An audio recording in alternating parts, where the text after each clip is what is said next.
Contrairement au C5 et C6, la Citroën C8 n'était proposée qu'avec une suspension à ressorts hélicoïdaux conventionnels. Il a une conception simple, durable et peu coûteux à réparer. L'essieu avant est équipé de jambes de force McPherson et l'essieu arrière d'une poutre rigide avec tige Panhard. La liste des offres est dominée par les versions diesel avec 2.0 HDI et 2.2 HDI. Les deux unités ont un design similaire. Le choix ne peut être dicté que par l'état technique d'une instance particulière. En plus de la courroie de distribution, les arbres de ces unités sont reliés par une chaîne. Outre les problèmes typiques des turbodiesels modernes, tels que le volant bimasse, les injecteurs, la vanne EGR et le turbocompresseur, il faut également prendre en compte la nécessité d'entretenir le filtre à particules diesel. Il doit être remplacé périodiquement tous les 150 000 km. Et arrivé à ce point, il peut être nécessaire de faire l'appoint de fluide éolys, catalyseur liquide. La durée de vie du filtre à particules dépend non seulement des conditions de fonctionnement, il se remplit plus vite avec les trains fréquents en ville, mais aussi de l'état du système d'injection, qui peut supporter jusqu'à 200 000 km. Les inconvénients courants incluent la perte d'étanchéité du système de suralimentation, l'usure rapide de la poulie d'amortisseur et de l'embrayage du vilebrequin.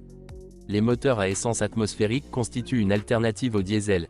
Ils sont moins chers à entretenir, mais en raison de la masse importante de la voiture, plus de 1600 kg, ils consomment beaucoup de carburant. Heureusement, si nécessaire, vous pouvez installer des équipements à gaz, les moteurs tolèrent assez bien le fonctionnement au gaz. Lors du fonctionnement des moteurs à essence atmosphérique, vous n'avez qu'à faire face à des bobines d'allumage défectueuses. Il vaut mieux ne pas envisager une Citroën C8 avec une transmission automatique. La transmission automatique augmente la consommation de carburant et n'est pas fiable. La pompe de direction assistée s'use également relativement rapidement. Dans un exemplaire bien entretenu, l'intérieur ne présente aucun signe d'usure visible jusqu'à près de 200 000 km. Le volant est le premier à abandonner. Au fil du temps, les accoudoirs ne se verrouillent plus lorsqu'ils sont dépliés et les chaises commencent à se plier difficilement. Des lucarnes et une verrière créent une atmosphère agréable. Cependant, au fil des années, ils perdent de leur étanchéité. Pour vérifier, vous pouvez vous rendre au lave-auto. Et en raison d'une rigidité insuffisante de la carrosserie, le pare-brise se fissure souvent. Il existe également des problèmes avec les guides des portes latérales arrière. De plus, la peinture en dessous est rayée. Parfois, l'électricité et l'électronique causent des désagréments. De faux messages d'erreur apparaissent dans les systèmes, divers modules, principalement ceux responsables du confort, tombent en panne et le toit ouvrant et les vitres restent bloquées en position ouverte. Avant d'acheter, assurez-vous de vérifier le fonctionnement du panneau de commande de la climatisation et le fonctionnement des interrupteurs de la colonne de direction.